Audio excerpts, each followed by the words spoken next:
বন্ধুরা, আশা করি সবাই ভালো আছেন। তো বন্ধুরা, এখন একটা পুরনো সিনেমা নিয়ে কথা বলবো, যেটাতে অভিনয় করেছিলেন প্রসেনজিৎ চ্যাটার্জি এবং শতাব্দী রায়। তো এই ছবিটা খুব একটা ভালো সিনেমা এবং একটা পারিবারিক ফ্যামিলি এবং তার পাশাপাশি কিছু রোম্যান্টিক সিনেমা বলা যেতে পারে।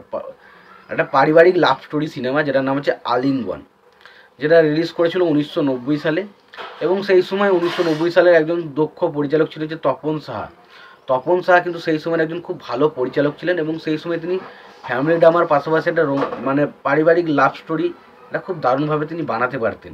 এবং এই ছবিটা তারই একটা জলযন্ত্র উদাহরণ। এবং ছবিটা সত্যি বলছি খুব ভালো একটা সিনেমাতে আমরা প্রসেনজিৎ শতাব্দী রায়ের যে কেমিস্ট্রি সেটা দারুণভাবে ছবিতে ওয়ার্ক করেছিল। ছবিটা বক্স অফিসে সফল হয়েছিল কিনা সেটা নিয়ে আমার কোনো আন্দাজ নেই, তবু বলছি হয়তো সিনেমাটা বক্স অফিসে হয়তো চলেছিল বলে মনে হয়। তো এই সিনেমাটা নিয়ে আলোচনা করার আগে সিনেমার পরিচালক, প্রযোজক, সঙ্গীত পরিচালক হিসেবে কারা কাজ করছেন সেই বিষয়ে আগে দেখব। তো তার আগে একটাই কথা বলবো, আপনাদের যদি চ্যানেলটা নতুন হয়ে থাকেন অবশ্যই আপনারা চ্যানেলটা সাবস্ক্রাইব করে নেবেন, আর যদি আপনাদের ভিডিওটি ভালো লেগে থাকে অবশ্যই লাইক কমেন্ট শেয়ার করতে ভুলবেন না।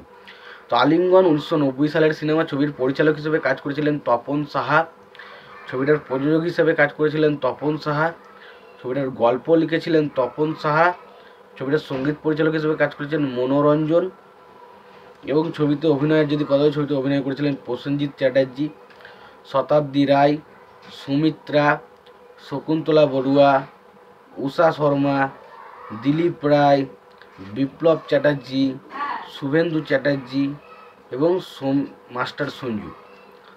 তো এই ছবিটার গল্পটা যদি ছোট্ট করে বলি, তো আমরা দেখতে পাই যেখানে প্রসেনজিতের ক্যারেক্টারটা একজন গরিব পরিবারের সন্তান এবং শতাব্দী রায় সেরকম জমিদারের মেয়ে, এবং তাদের মধ্যে একটা ভালোবাসা তৈরি হয়। বাট তাদের পরিবার থেকে তার বাবারা রাজি হয় না, ফলে প্রসেনজিতের বাড়ির ওপর বিভিন্ন রকমের অত্যাচার শুরু করায় শতাব্দী রায়ের ক্যারেক্টারটা।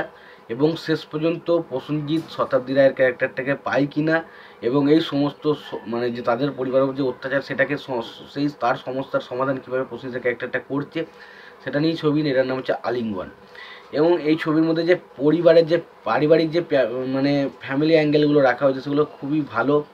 এবং সেই সময় যে গ্রামের ছবির মধ্যে যে ব্যাকগ্রাউন্ড মিউজিকগুলো ইউজ করা হতো সেটা কিন্তু যে বিভিন্ন ছবিতে বিভিন্ন রকমের ব্যাকগ্রাউন্ড মিউজিক ইউজ করা হতো সেটা কিন্তু নয়। ছবি থেকে বেশিরভাগ ব্যাকগ্রাউন্ড মিউজিক মোটামুটি এক থাকতো, এবং ইমোশনাল পয়েন্টে দেখবে এক ধরনের ব্যাকগ্রাউন্ড মিউজিক ইউজ করা হতো। বেশিরভাগ ছবিতে একই রকম ব্যাকগ্রাউন্ড মিউজিক, অ্যাকশন সিনগুলোতে এক ধরনের ব্যাকগ্রাউন্ড মিউজিক ইউজ করা হতো। ছবিতে অ্যাকশন হয়তো একটা দুটোর সিন মতো রয়েছে, খুব একটা বেশি অ্যাকশন নয়। ছবিতে প্রত্যেকের পারফরমেন্স, শুভেন্দু চ্যাটার্জি থেকে শুরু করে আমরা প্রসেনজিতের কথা বলি বা শকুন্তলা বড়ুয়ার কথা বলি, প্রত্যেকের কাজ কিন্তু ছবিতে খুব ভালো। ছবির ইমোশনাল জায়গাগুলো বা ড্রামাটাকে খুব দারুণভাবে প্রেজেন্ট করা হয়েছে, এবং প্রসেনজিৎ এবং শতাব্দী রায়ের কেমিস্ট্রি ছবিতে কিন্তু দারুণভাবে ওয়ার্ক করে। তো ওভারঅলে বলবো সিনেমাটা একটা বেশ ভালো এন্টারটেইন করার মতো সিনেমা। যদি সিনেমাটা না দেখে থাকো অবশ্যই সিনেমাটাকে চেক আউট করো। সিনেমাটা দেখে থাকলে তোমাদের কেমন লেগেছে সিনেমাটা জানাতে ভুলো না। ভিডিওটি ভালো লেগে থাকলে অবশ্যই লাইক কমেন্ট শেয়ার করে দিও। চ্যানেলটা নতুন হয়ে থাকলে অবশ্যই তোমরা চ্যানেলটা সাবস্ক্রাইব করে নিয়ে পাশে বেল আইকনটা অবশ্যই প্রেস করে দিও। ভালো থেকো, সুস্থ থেকে দেখা হচ্ছে পরের ভিডিওতে।